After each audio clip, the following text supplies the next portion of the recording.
Muy buenas noches, queridos amigos. Es un gusto muy grande para Diálogos al Café Marcos Escudero recibir en esta oportunidad a tres distinguidos panelistas que nos van a ayudar a reflexionar sobre las nuevas políticas económicas en América del Sur. Digo nuevas porque aunque una de ellas ya tiene más de 25 años o 20 años, un poco más, en realidad están marcando pautas nuevas de conducta en general en todo el continente, donde hasta hace muy poco tiempo ha prevalecido sobre todo el estatismo y la desconfianza al mercado. Nos acompañan en esta oportunidad Mauricio Ríos García, que es editor de Macro Assessment, una publicación que hace seguimiento al desempeño de las macroeconomías y ha estado haciendo un seguimiento muy cercano a lo que hace Javier Milei, el gobierno de Javier Milei en la República Argentina. Entonces hemos querido un poco aprovechar la actualidad de las políticas económicas de Milei para empezar nuestra reflexión con su presentación. Inmediatamente después le vamos a ceder la palabra al exministro del Ecuador, Alfredo Arizaga. Él fue ministro junto con Yamil Mahuad, el presidente de Ecuador, que nos acompañó hace algunos meses precisamente en este mismo lugar para discutir el tema de la dolarización. Ahora tenemos directamente al autor y al gestor de esa política, que tiene más de 20 años, como decía, en el Ecuador y que en gran medida ha protegido al Ecuador de un manejo irresponsable como el que pudo haberse dado bajo la égida del populismo correísta. Y de hecho ya nos comentará él también de qué manera la discusión sobre dolarización o desdolarización ha incidido fuertemente en la última elección, y me imagino que también marcará la pauta de conducta del nuevo presidente Noboa en los próximos años. Y hemos pedido a Martín Alesina, que es investigador de series de Uruguay, que también hace seguimiento a las cuestiones macroeconómicas en América del Sur, con fuerte énfasis, por supuesto, en el área del Río de la Plata, para que nos acompañe con esta discusión. Como es habitual, tienen ustedes entre 15 y 20 minutos para hacer su exposición y después daremos la palabra a los asistentes. Otra vez quiero agradecerles por esta oportunidad que nos han dado de tenerlos con nosotros. Muchas gracias, Martín. Henry Oporto ha pedido la palabra y los demás colegas que quisieran hacer aportes de comentario o pedir la palabra también pueden hacerlo. Entonces comenzamos con Henry Oporto, luego está José Ureña y Walter Guevara. Adelante, Henry. Gracias, Roberto. En realidad ya escribí mi comentario y mi pregunta en el chat. No sé si puedes leerla. Sí, la pregunta estaba centrada sobre todo en hasta qué punto la gobernabilidad es una barrera para consolidar la estabilidad argentina, la estabilización argentina. Es un tema que tiene que ver, lo ha mencionado también Alfredo en su comentario, así que hay que ver, y Martín, ¿no? Sobre todo hay que ver en qué medida las dificultades para dolarizar no fueron de falta de voluntad, sino de falta de condiciones políticas para hacerlo. O quizás podríamos volver también en el comentario de Alfredo para ver en qué medida en el Ecuador se generaron, se produjeron las condiciones políticas, porque al final de cuentas les costó el gobierno a ustedes, ¿no? Y hay que ver hasta qué punto un gobierno está dispuesto a ese nivel de sacrificio para conseguir un resultado de largo plazo tan efectivo. Adelante, José Ureña, por favor. Sí, no sé si se me escucha. Se le escucha muy bien, adelante. No Ya. se le ve nada, pero. Muchas gracias. Ahora yo Ahora creo sí. que también se ve. Bueno, yo rescatar la participación de Arizaga me pareció muy bien, como la visión optimista de Mauricio Ríos la escuché, pero como que Arizaga lo hace llegar, digamos, tocamos más la realidad, ¿no? De datos optimistas, digamos, esa caída de la pobreza como un artilugio estadístico, se pudiera decir. Yo, digamos, sobre el gobierno de Milei puedo decir que al principio había muchas expectativas y demás, pero yo creo que a veces las expectativas se enfrían y a veces yo lo que veo en el gobierno de Milei es mucha retórica, pero detrás de la retórica hay que ver, digamos, las letras pequeñas y eso es lo que Arizagua puntualiza, ¿no?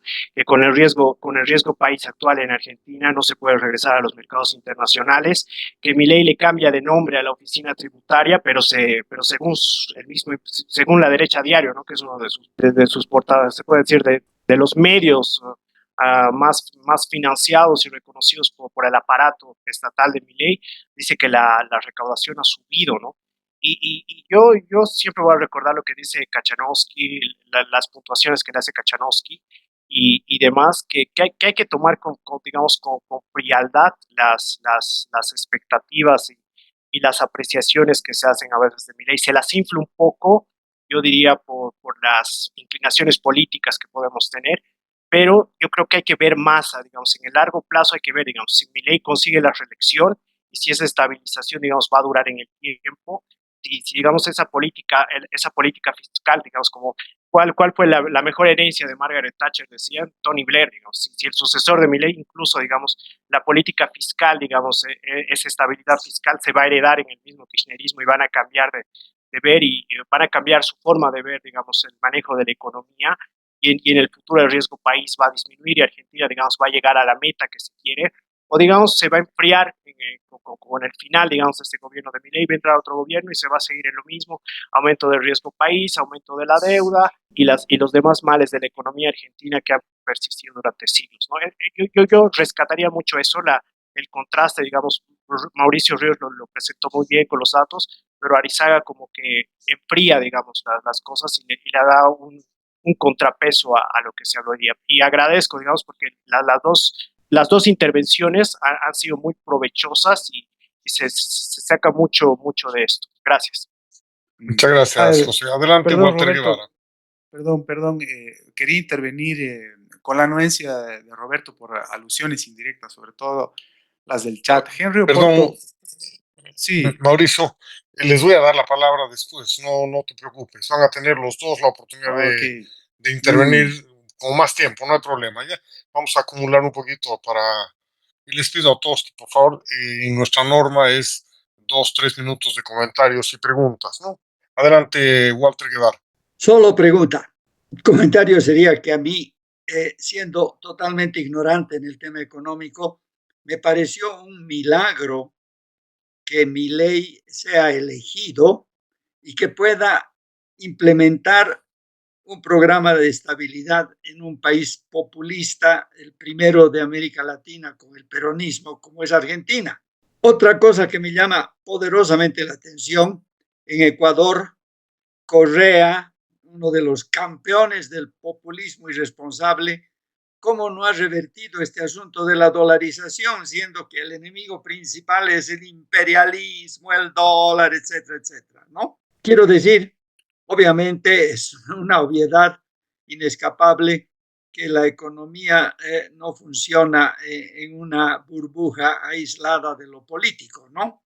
Entonces, ¿qué condiciones han permitido políticamente a Ecuador sostener la dolarización y qué condiciones permiten a Milei día a día sobrevivir e incluso mejorar su popularidad? ¿Será que todo el histrionismo, el drama, todo lo payaso que es Milei ayuda en un público como es el porteño, donde sí, todos ellos tienen esa característica, ¿no? Y finalmente, Perú. He oído decir que la economía peruana está supremamente bien. Y si hay un país peor manejado que Bolivia en lo político, es Perú. No, eso no es difícil de probar. Entonces, mi pregunta para todos los tres presentadores excelentes y se agradece todo lo que nos han instruido, es cómo ha operado la economía en distintos ambientes donde lo político no parecía dar mucha esperanza de que las cosas funcionaran. Gracias. Gracias, Walter. Simón Pachano, por favor, la palabra. Gracias. Yo tengo dos preguntas para Alfredo, pero previamente me parece necesaria una aclaración a Roberto. Me parece que no se puede atribuir a la dolarización la caída del gobierno de Maguad. Fue un complot que venía desde antes, en donde participaron incluso algunos sectores militares, no necesariamente la cúpula en ese momento, ¿no? Y fue un proceso mucho más complejo. Venía además de una situación económica muy, muy difícil, con lo que se llamó el salvataje bancario del año anterior a la dolarización, y por lo tanto no tuvo que ver la dolarización. Más bien, creo que ha sido un factor de estabilización, como lo señaló Alfredo, y como se ve hasta este momento. Quizá otra aclaración también a Walter Guevara: el primer populismo en América Latina no fue el peronismo, fue más bien el velasquismo ecuatoriano, ¿no? Que fue de los años 30. El peronismo es los 40. Bien, Alfredo, con todo los beneficios, lo positivo de la dolarización que hemos conversado en múltiples ocasiones y que está en el libro de Yamil, en donde tienes también un artículo, y que yo recomiendo que lo lean, porque es el libro Cómo hicimos la dolarización, se denomina. Aparte de, digamos, considerando todos los aspectos positivos, ¿por qué Ecuador tiene tan baja tasa de crecimiento?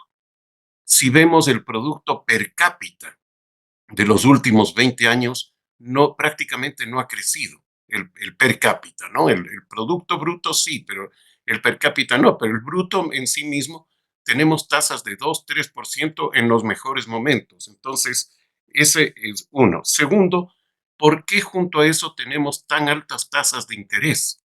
Tanto interés pasivo como interés activo, digamos, ¿no? Entonces, eh, ese es un problema, o dos problemas, digamos, que tienen que ver con la economía y cuánto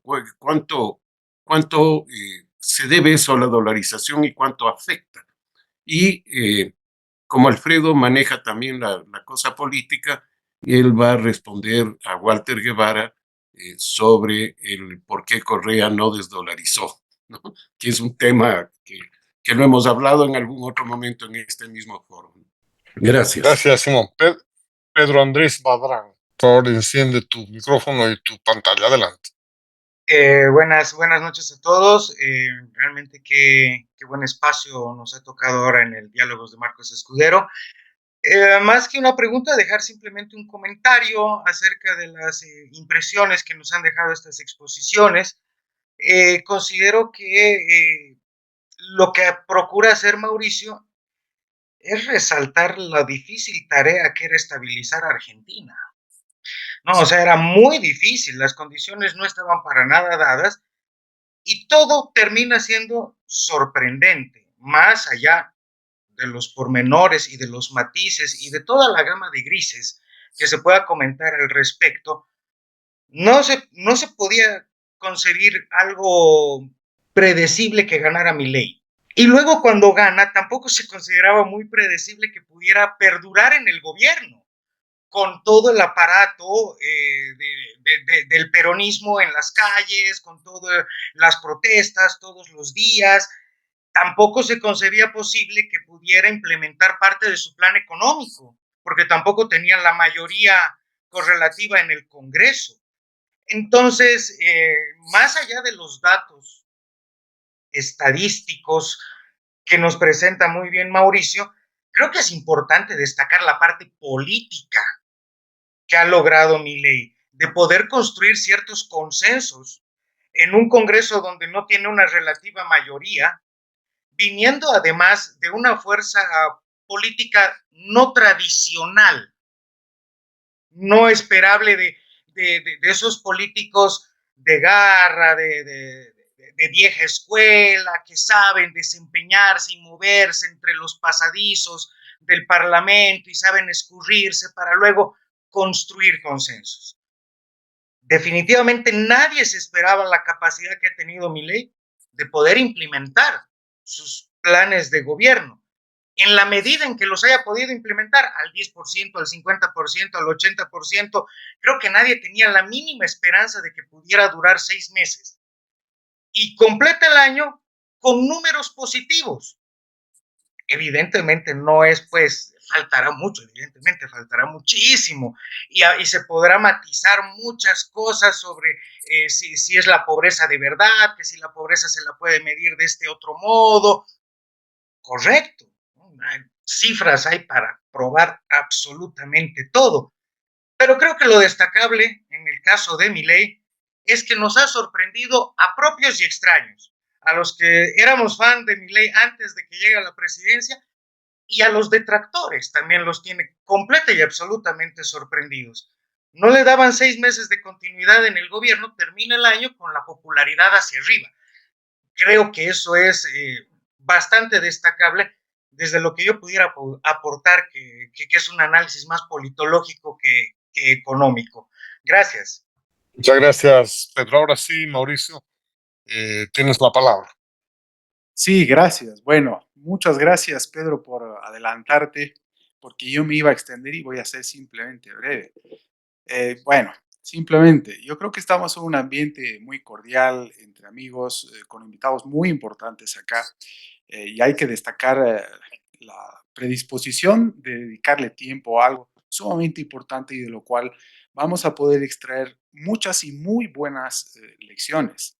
Pero de poder, esto de reducir, de que los comentarios y al esfuerzo que se hace y el trabajo y el tiempo que se dedica a esto, diciendo que la exposición de Alfredo ilustra la diferencia entre el análisis objetivo y el propagandístico. Respetémonos, por favor. Y cuando se le dice payaso a Milei, que sé yo, creo que nos estamos excediendo un poco. Creo que estamos tratando de extraer lo mejor posible de lo que ha sucedido de la experiencia argentina, que, insisto, si acaso Argentina no ha convertido, si acaso Milei, perdón, no ha convertido a Argentina en una economía del primer mundo en un año, pero discúlpeme, perdón que no haya sido así, lamento decepcionarlos, pero nuevamente, y parafraseando a Pedro también, estoy plenamente de acuerdo.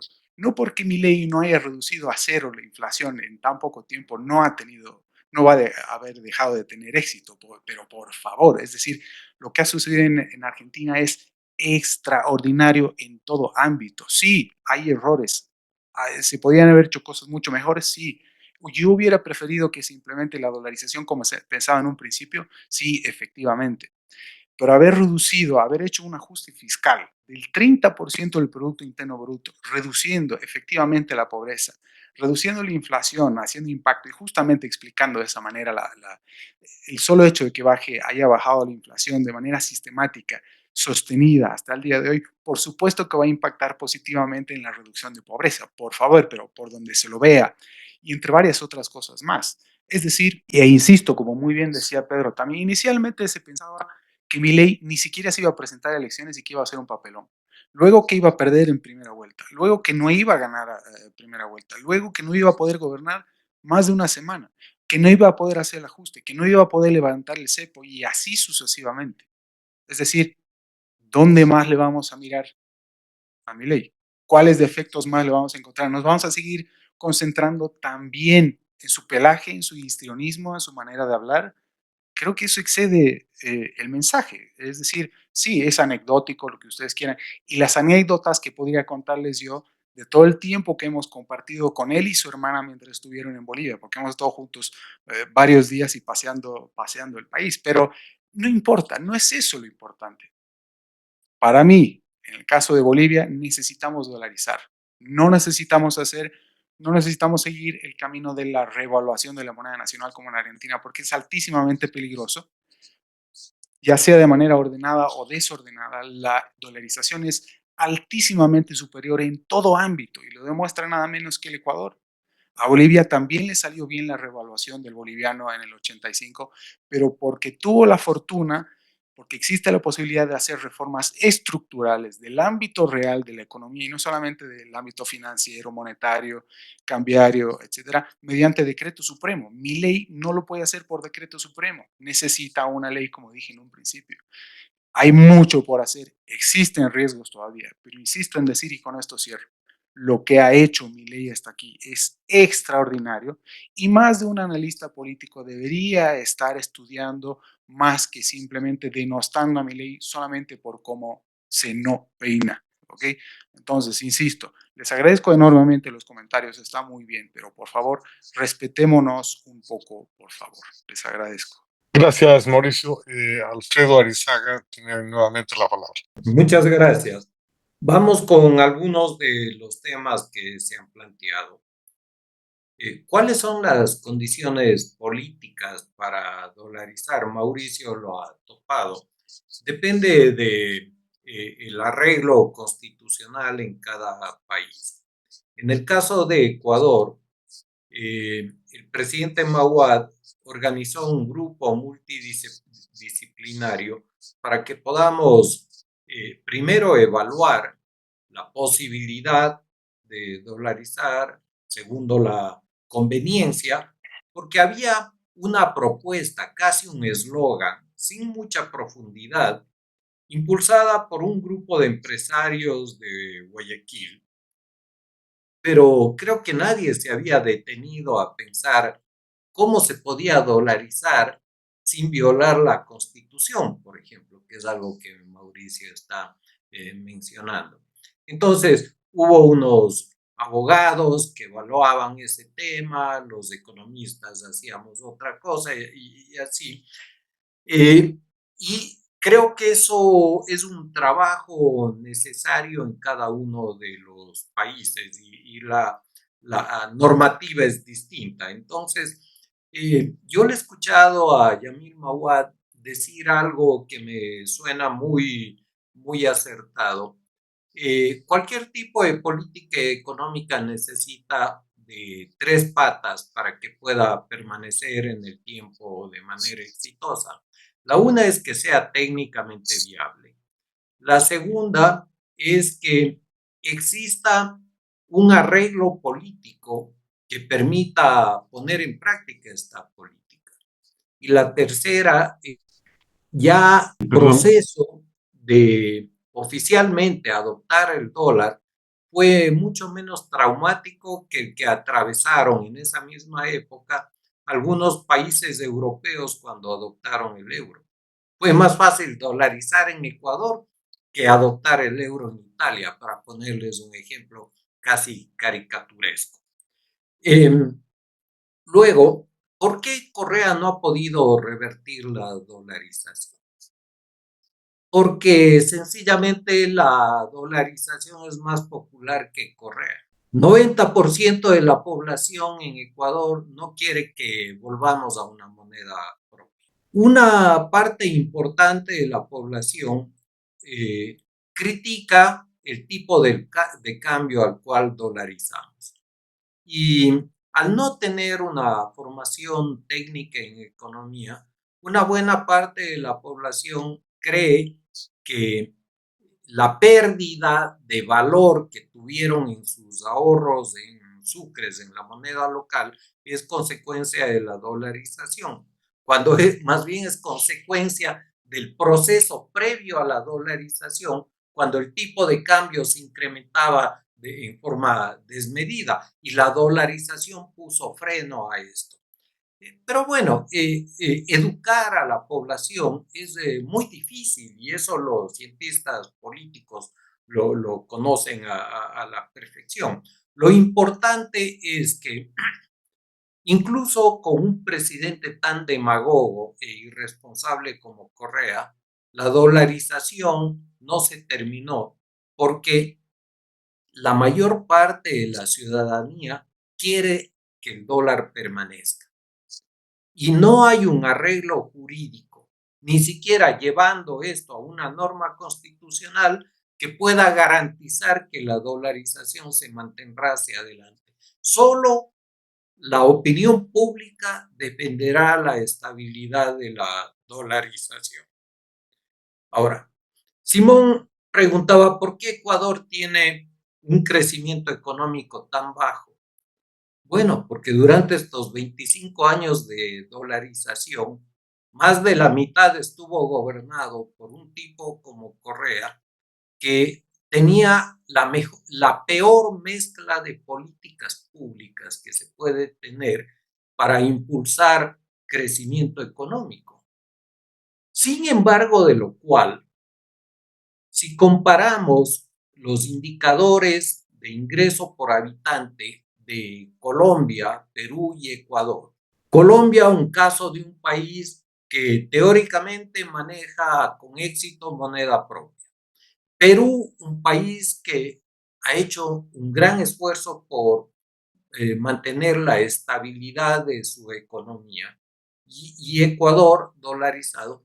Y estamos los tres países en niveles más o menos similares. Ecuador mejorando su situación comparada a estos dos países. Perú y Ecuador mejorando frente a Colombia en cualquiera de los indicadores económicos per cápita o indicadores sociales. Y así como en las empresas existe el bottom line, pérdidas y ganancias, para saber si vamos bien o mal, a mí me gusta usar la esperanza de vida como un indicador social. Y Ecuador tiene la esperanza de vida más alta de la región.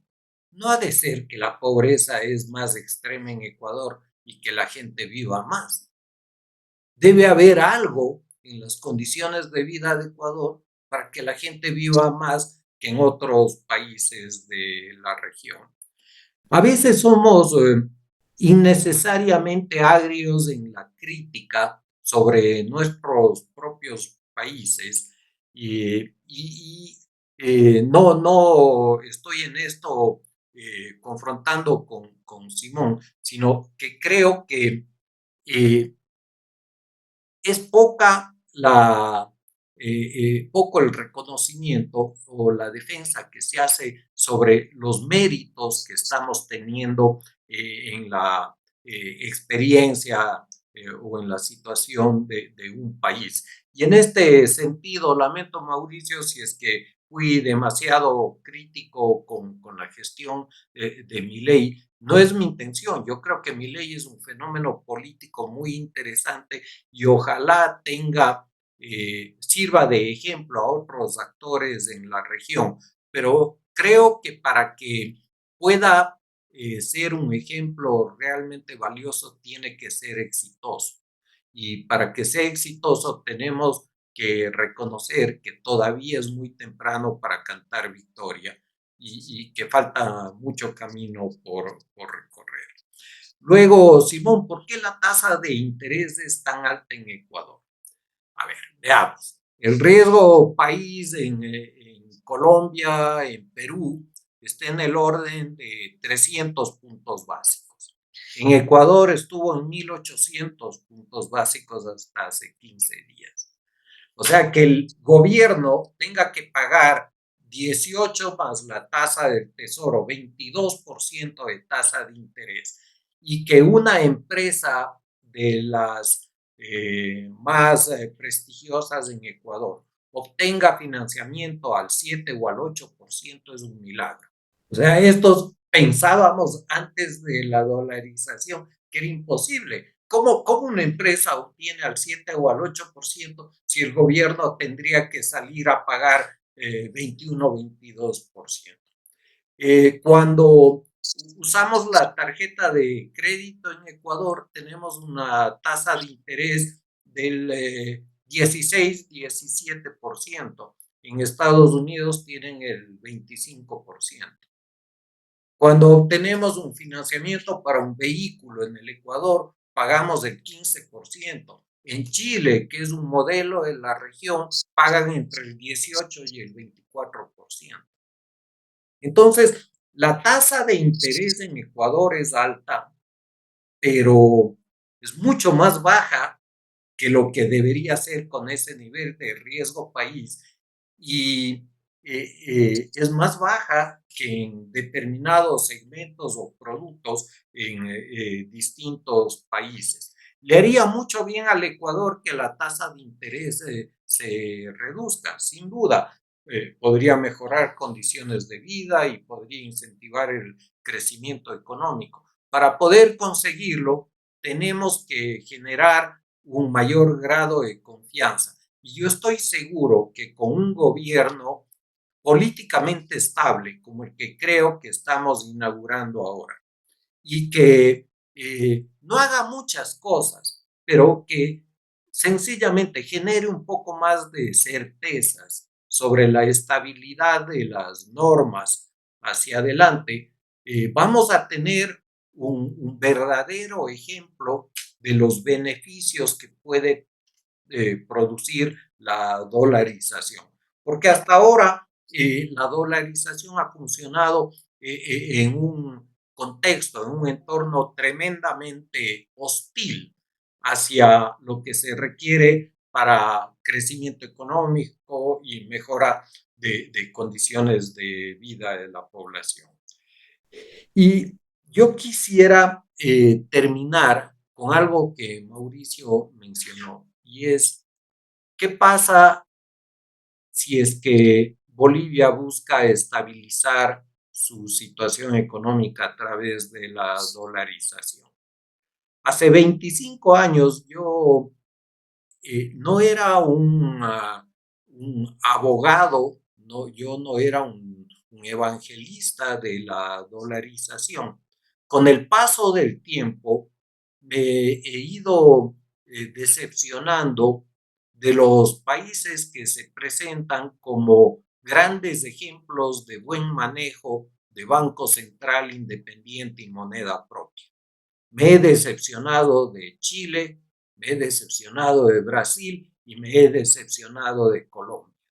Y hoy día sí soy un defensor mucho más intenso de la dolarización, no solo como un mecanismo para estabilizar una economía, sino como un esquema que permite que los países generen las certezas que se requieren para que la inversión florezca y para que las condiciones de vida de la población mejoren. Y yo creo que Bolivia es un claro ejemplo que mezcla las dos cosas. No va a haber ningún tipo de política pública más efectiva para estabilizar la situación económica de Bolivia en forma rápida que dolarizar.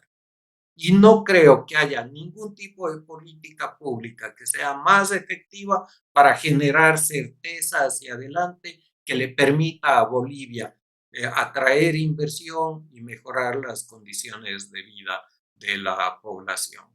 La gran pregunta que se hacen muchos colegas es, ¿y de dónde van a salir los dólares para dolarizar si no hay reservas en Bolivia? Y si quieren podemos profundizar, no lo voy a hacer este minuto, si les queda tiempo, yo sé que hemos consumido mucho. Les quiero decir que no se necesitan dólares para dolarizar. Con Emilio Ocampo trabajamos en una propuesta de dolarización en Argentina, que lamentablemente el presidente Milei no la aceptó, creo que más por motivos políticos que por motivos técnicos, que demostraba que no se requieren dólares para dolarizar. Y ahí me detengo. Muchas gracias. Tenemos ya un tema para el próximo evento, entonces, con Alfredo para trabajar con más detalle este tema. Walter Guevara ha pedido una vez más la palabra, después vamos a hacer un pequeño comentario si es que no hay más intervenciones. Walter, adelante. Súper cortito.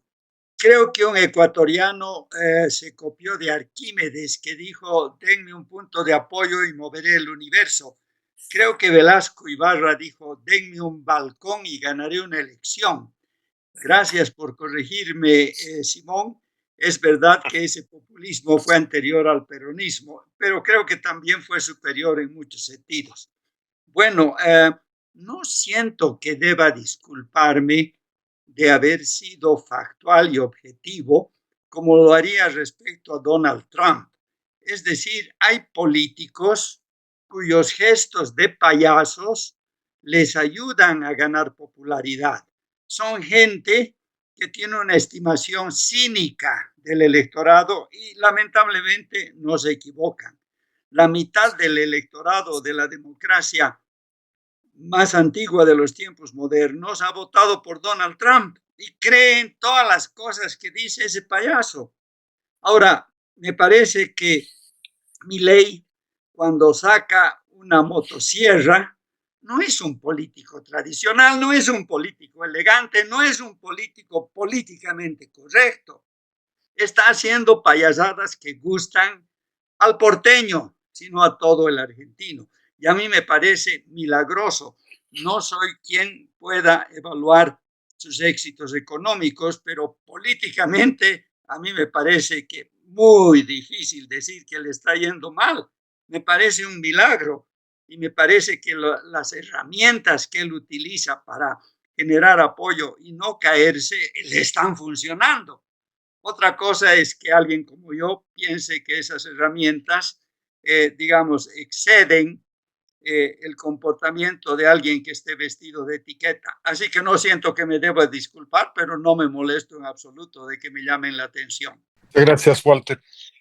Creo que un pequeñísimo comentario sobre la comparación que hemos tenido aquí sobre el proceso argentino y el proceso ecuatoriano.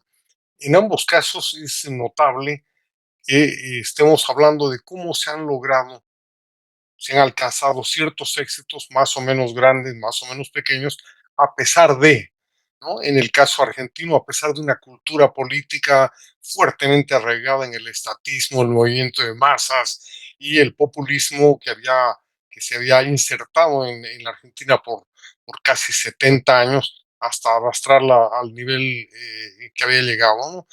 Sin embargo, ahí hemos visto cómo a pesar de todo ese empeño, todo ese monte en contra, Milei logra avanzar con gestos poco ortodoxos, pero logra avanzar, no solamente gana poco a poco espacio electoral, sino que logra ganar la elección, ganar la segunda vuelta y ganar frente a un Congreso adverso y hostil. Y en el otro caso hemos visto también una política de dolarización que se mantiene y que ha ganado espacio hasta el punto de vista, hasta el punto final de haber conquistado a gran parte de los ecuatorianos, a pesar de una lucha hostil, como Alfredo lo ha mencionado, a pesar de una continua hostilidad, el Ecuador se ha aferrado a ese instrumento. Ahora, me parece interesante, por otro lado, hacer la comparación entre Ecuador y Perú, porque claro, el Ecuador logra mantener este pivote central de la economía gracias a que se le quitó al gobierno un instrumento clave de manipulación de la economía, que era la política monetaria, ¿no es cierto? Era una situación en la que la gente y los economistas posiblemente eran los primeros en rechazar esa idea, ¿no? Era como cortarle un brazo al gobierno. Y así funcionó y así fue y por suerte así funciona también, ¿no es cierto? Es decir, han logrado, como decía Alfredo, desacoplar por lo menos ese componente de la economía de la política y esto ha salvado a gran parte de la economía ecuatoriana porque si bien sus tasas pueden ser bajas, son tasas positivas, son tasas continuas y posiblemente son mucho más ricas que las que tenían antes, porque una cosa es crecer explotando recursos naturales a tontas y a ciegas, como en el caso boliviano, y otra cosa es crecer cultivando camarones en laboratorio, cultivando flores en gajo por gajo, etcétera, ¿no es cierto? Es mucho más sostenible, es mucho más generadora de una riqueza sana la que se ha producido en Ecuador. Entonces, no me cabe duda que una buena política económica fuera de la monetaria que ya se le ha quitado, le va a dar un impulso al Ecuador mucho mayor que el que ha tenido hasta ahora. Pero todo depende en qué medida Novoa logra realmente aprovechar esta circunstancia. En el caso del Perú también tenemos un desacople entre lo económico y lo político y aparentemente se debe a las condiciones institucionales del Perú. ¿No es cierto? Por un lado es la autonomía del Banco Central y el hecho de que a pesar de que cambiaban y cambiaban los presidentes, el Banco Central se mantenía resguardado institucional y legalmente y podía operar con entera autonomía de lo que podían decirle los ministros de Economía y de Finanzas. Y por el otro lado, el otro componente que siempre se nos pasa por arriba es en qué medida el Perú logró generar en el Parlamento un absorbente de las crisis políticas. La crisis política, por ejemplo, en el caso boliviano, sale muy rápidamente a las calles, llega muy rápidamente al tipo de cambio, al dólar, etcétera, porque no hay un parlamento que absorba esa crisis política. El régimen semiparlamentario peruano creo que es otra explicación de la estabilidad y el hecho de que se haya distanciado el campo político del campo económico, ¿no? Lo político es mucho más eh, aislado respecto de lo económico que en el resto de los países. En un país presidencialista, la salud del presidente afecta a la salud de las empresas porque el gobierno está muy metido en la vida económica y en la vida cotidiana de la gente. El Perú creo que esos elementos institucionales le han ayudado a preservar una cierta estabilidad económica. Entonces tenemos dos lecciones importantes, ¿no? Una, la de retirarle estructuralmente un instrumento de abuso y de arbitrariedad al gobierno, como ha sido la dolarización, y el otro es tratar de crear un mecanismo institucional que le permita a la economía funcionar de una manera relativamente independiente de los avatares políticos.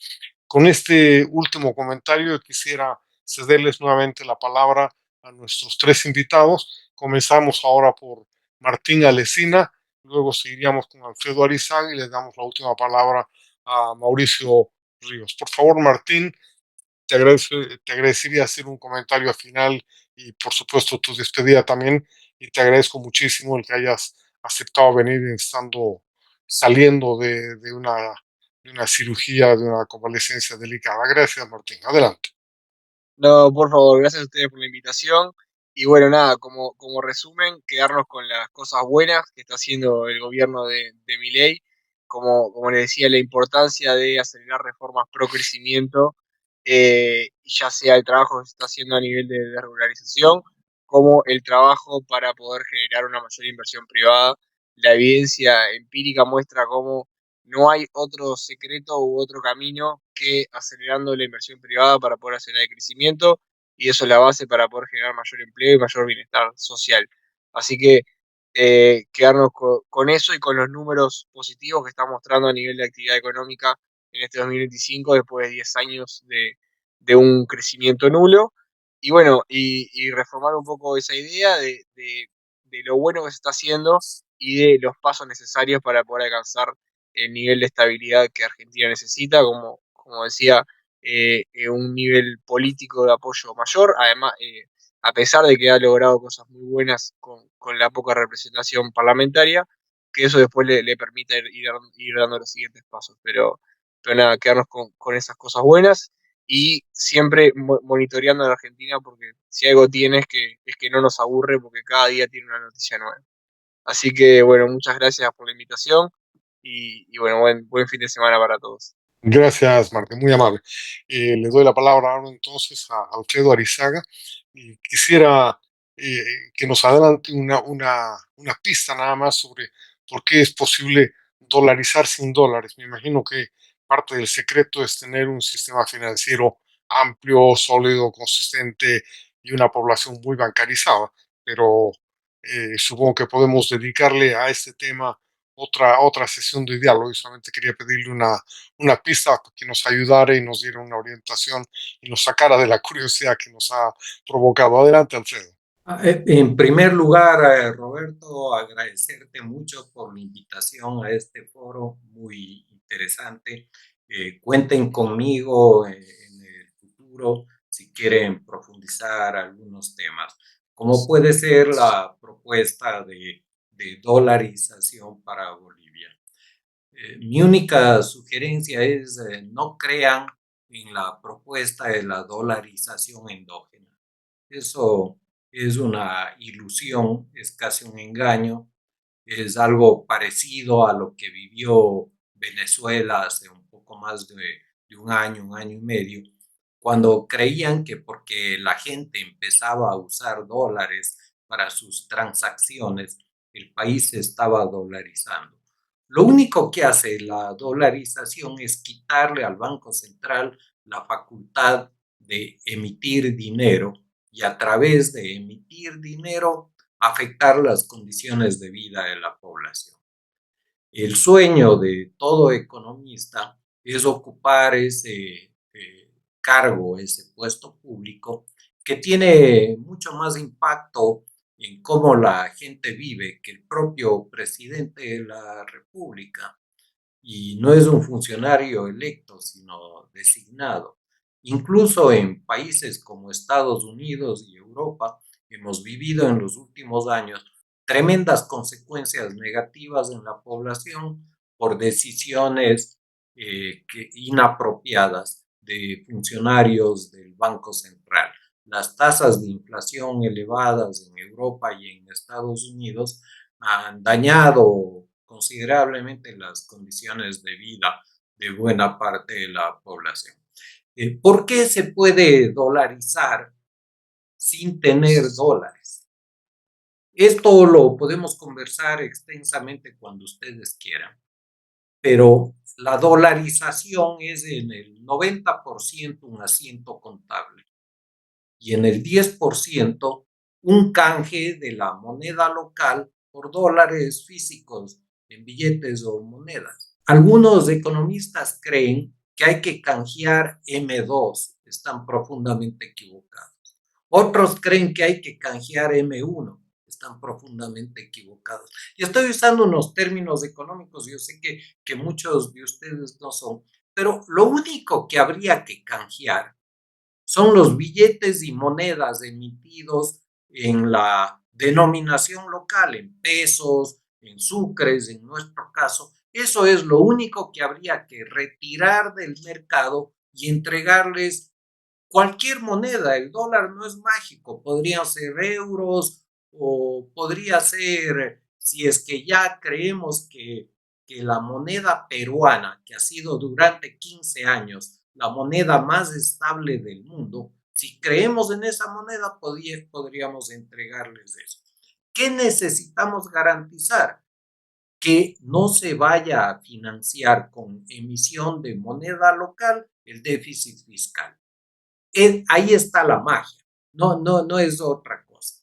Entonces, si es que lo que hacemos es entregarle dólares de Estados Unidos o la moneda que escojamos a las personas que nos devuelven la moneda local emitida por el Banco Central, se acaba este problema y se ha dolarizado. Pero Emilio Campo, con quien trabajamos en la propuesta de dolarizar a Argentina, se inventó algo que me parece muy interesante y es no retiremos los pesos que están en circulación, especialmente en Argentina, donde la denominación de los billetes en pesos es tan baja comparada con el dólar que puede servir como moneda fraccionaria. Porque en Ecuador uno de los problemas que teníamos es que muchas cosas valían menos de $1 y es muy difícil traer de Estados Unidos monedas de 25 centavos, de 10 centavos o de 5 centavos. Entonces, sí hubo un efecto de que la gente en los comercios trataba de agrupar productos que valgan por lo menos $1 y eso alimentó la inflación inicialmente. Entonces, no te vendían cosas que valga 25 centavos, te vendían un paquete de cosas que llegaban a $1. Pero si dejas la moneda local como moneda fraccionaria, pueden seguir vendiendo productos a 1 centavo, a 5 centavos, a 10 centavos. Y si dejas la moneda local, la emisión de moneda, el monto global de emisión de moneda local, lo deja circulando ahí como moneda fraccionaria. Esto no es bimonetarismo. Después, en otra sesión, podemos profundizar en esto. Si dejas circulando como moneda fraccionaria una parte o la totalidad de la moneda local, no necesitas ni un solo dólar de la reserva del Banco Central para dolarizar.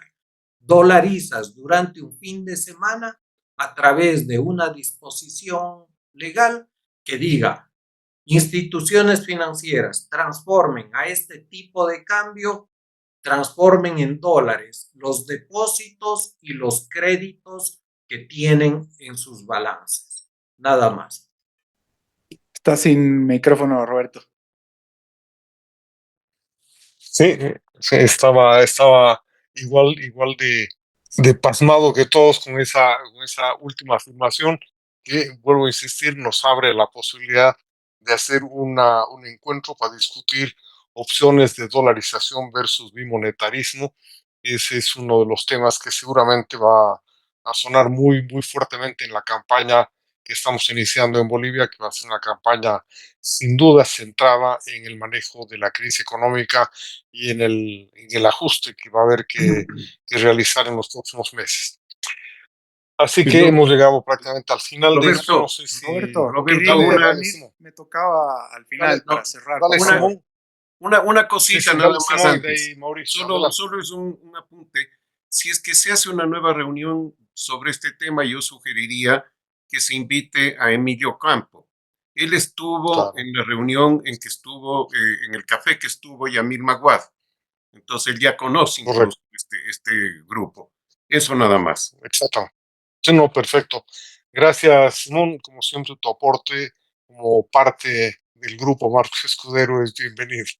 Así que lo vamos a tomar en cuenta. Mauricio, adelante, por favor.